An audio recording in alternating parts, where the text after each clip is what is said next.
career guidance. Watimo career guidance nyaka ne parents. Wan gi program ilo ni parental engagement and empowerment on career choices of children.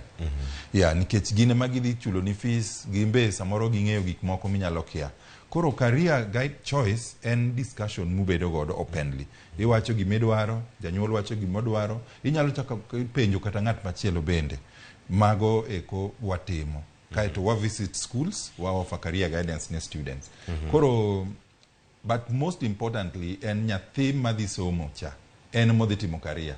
En mowinjo bed ni o accept kendo ng'eyo gimodhiye. Ok ni odhi somo nikech wuon gi kata min gi owacho ne ni odhi osom ma. Wasewinjo cases ma nyathi dhi masom course mane wuon gi dwaro. Kosetieko to kelo ne wuon gi min gi certificate.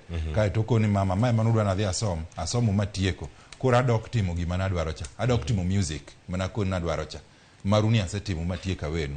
Koro en discussion ma winjo bed open, jite obedo involved, family level, social level, kata church level, government level, kanye mwadonje. Mondo mi, kasa makoro nyathi kao course, kata yiero course, to en gimo understand e bende. To nitie bende personal attribute mar ng'ato, nitie chia mar ng'ato.